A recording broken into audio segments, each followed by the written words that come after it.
এ কোন জায়গায় আমরা চলে গেছি? একে ধরো, মারো, কাটো।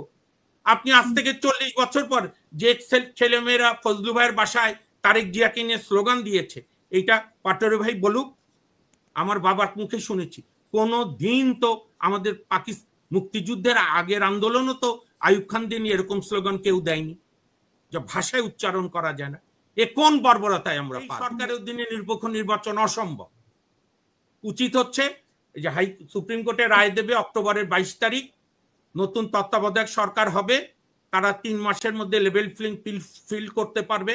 লেভেল প্লেইং ফিল করে নির্বাচন দেবে, যাকে জিতাবে জনগণ তার শাসন দেখবে। দেশের প্রত্যেক নাগরিকের নিরাপত্তা আপনাকে দিতে হবে।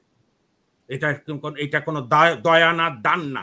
এটা আপনার দান না, এটা আপনার উপদেষ্টাদের কাছে জনগণের দান। জনগণ প্রার্থনা করছে না, এটা আপনাদের দায়িত্ব। বিএনপির সমালোচনা আপনার এই টকশোতে আমি অনেক করেছি, ভবিষ্যতে করব অন্যায় দেখলে। কিন্তু যার যেটা ভালো বলতে হবে। আজকে বিএনপি চমৎকার প্রোগ্রাম করেছে একটা ক্ষুদ্র নৃগোষ্ঠীদের নিয়ে। তারেক রহমান সাহেব ওখানে বক্তৃতা দিয়েছে। বাংলাদেশ তো সবার, এবং ওনার ভাষায় রংধনু, 7 কালার, হিন্দু, মুসলিম, বৌদ্ধ, খ্রিস্টান, বাঙালি, পাহাড়ি, নৃগোষ্ঠী, ক্ষুদ্র নৃগোষ্ঠী, নানা ধর্মের মানুষ, এর মধ্য দিয়ে বাংলাদেশ গড়ে ওঠে। আমরা কি একটা হানাহানির মধ্যে চলে গেছি? যে ফ্যাসিবাদের দোষর, তাদের বিরুদ্ধে মামলা হবে, গ্রেপ্তার হবে, তাদের বাঁচিয়ে রাখা হবে, তাদের বিচার করার জন্য। ওই যে শামসুর রহমান যুদ্ধাপরাধী নিয়ে কবিতা লিখেছিল যে আমি এরকম মৃত্যু আশা করি না যে তোমাকে দাঁড় করিয়ে স্ট্যান্ড গান দিয়ে ফায়ার করব। আমি সেরকম মৃত্যু আশা করি, তুমি একটা গুয়ের গর্তের মধ্যে ঢুকবা, তুমি একটা, বলছি, তুমি একটা দড়ির জন্য চেষ্টা করবা, তোমার স্ত্রী পুত্র তোমাকে দড়ি দেবে না। আমরা তো মনে করি ফ্যাসিবাদকে ভাঙচুর করে তাকে সহজে মুক্তি না, তাকে গ্রেপ্তার করতে হবে, তার বিরুদ্ধে মামলা হবে, বিচার হবে, ন্যায় বিচার হবে, দোষী প্রমাণিত হবে, বিচারে ভোগ করবে। কারাগারে থেকে থেকে দেখবে তাদের অপরাধ কি, জাতি কিভাবে ঘৃণা ভরছে। এ কি এক অস্থিরতা, ভাষা, সভ্যতা, ভব্যতা। আপনি জানেন, অনেক আগে, আফসারি ভাই শোনেন, পাটোয়ারি ভাই, আমি সুপ্রিম কোর্টে এক চিহ্নিত স্বাধীনতা বিরোধীকে সালাম দেইনি। আমি তখন কেবল হাইকোর্টে লয়ার হয়েছি 98 সালে। আমাকে ব্যারিস্টার আমিরুল ইসলাম সাহেব প্রথম দিকে স্নেহ করে, আমাকে একদিন লক্ষ্য করছে, পরের দিন আমাকে বলল, আমি আর ওই লয়ার মারা গেছেন নাম বললি না, আমাকে বললো তুমি ওনাকে সালাম দাও না কেন দেখলে? স্যার, ওনাকে তো আমরা যুদ্ধ অপরাধী বলি। বলে যে অপরাধী হোক, সুপ্রিম কোর্ট বারের একটা ভাষা আছে, একদিনের চেয়ে যে সিনিয়র তাকে সালাম দিবা। তার পলিটিক্যাল বিশ্বাস সে করবে, তোমারটা তুমি করো। এ কোন জায়গায় আমরা চলে গেছি? একে ধরো, মারো, কাটো। আপনি আজ থেকে 40 বছর পর যে ছেলেমেয়েরা ফজলু ভাইয়ের বাসায় তারেক জিয়াকে নিয়ে স্লোগান দিয়েছে, এইটা পাটোয়ারি ভাই বলুক। আমার বাবার মুখে শুনেছি। কোনো দিন তো আমাদের মুক্তিযুদ্ধের আগের আন্দোলনও তো আইয়ুব খান দিয়ে নিয়ে এরকম স্লোগান কেউ দেয়নি, যা ভাষায় উচ্চারণ করা যায় না। এ কোন বর্বরতায় আমরা পা দিচ্ছি? ভালোভাবে তো প্রশ্ন করা যায়, না না, প্রশ্ন করা যায়, আমার ভাই মরল কেন, তারেক রহমান জবাব চাই, হতেই পারে। কিন্তু তিনের চলে অমক অমক অমক, এটা কি ভাষা? কি ভাষা? কি দেখছেন যেটা বলা যায় না? ভাষা কি? নারী কমিশন একটা রিপোর্ট দিয়েছে, আপনি সেই রিপোর্ট মেনেন না। নারী কমিশনের রিপোর্ট আমার কাছে অনেকগুলো ধারা অবাস্তব মনে হয়েছে, তাই বলে আপনি নারী কমিশনারদেরকে গালিগালাজ করবেন? নারী কমিশনের সদস্যদের? এই বাংলাদেশ আমাদের না, এবং এটা সব তরুণদের না, এবং আমি নিন্দা করি। কি বুঝে কালকে ইউনূস সাহেব শুধু এনসিপি, জামাত আর বিএনপিকে ডাকলো?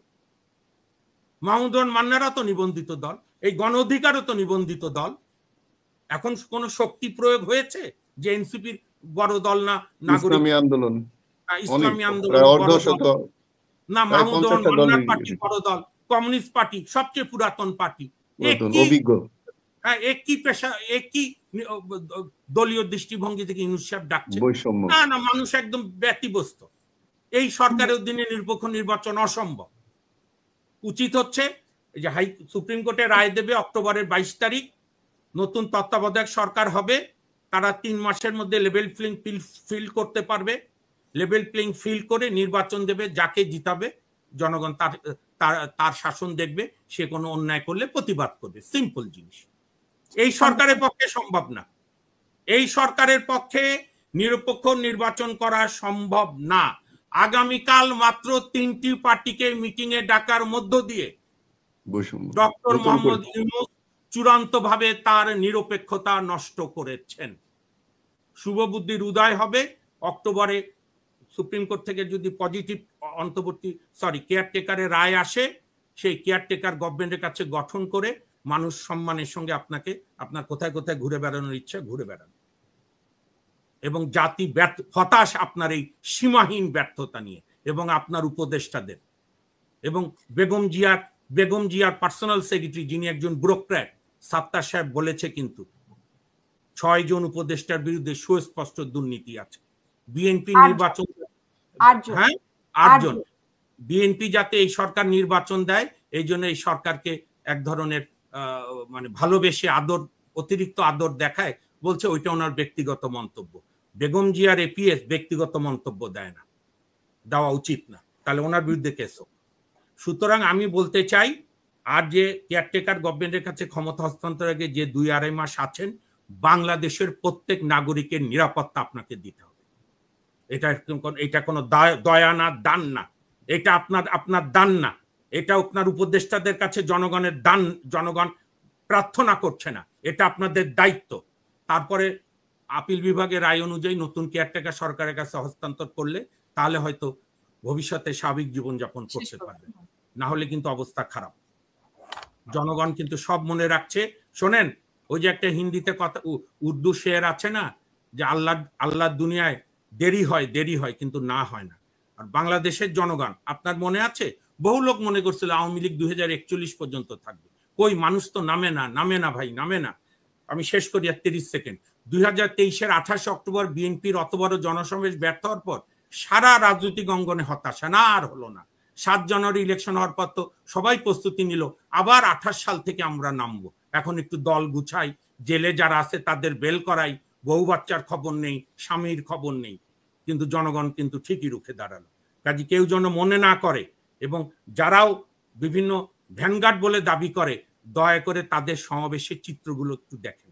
আর আজকাল আরেকটা চালাকি হয়েছে কি, পাটোয়ারি ভাই আর আফসারি ভাই, ওই যে ফেসবুকে হয়তো মিডিয়াগুলো তো দালাল, ফেসবুকে খালি বক্তাদের মঞ্চটা দেখায়, সামনে কয়জন এটা আর দেখায় না, তাহলে বোঝা যেত কোন দলের কি অবস্থা। এত সস্তা না। জিয়াউর রহমান সাহেব এত মেধাবী হয়ে দল গড়তে সময় লেগেছে। বেগম জিয়া 83 সালে বিএনপির দায়িত্ব নিয়ে ঘেমে গেছে দল গঠন করতে। আওয়ামী লীগ তো মৌলানা ভাসানী বঙ্গবন্ধুর হাতে গড়া। কাজেই দল গড়া এত সহজ না। ওই যে বিভিন্ন জেলা পদযাত্রায় গিয়ে আমাদের তরুণ ছেলেরা বুঝেছে কয়টা জনগণ আসে। ধন্যবাদ।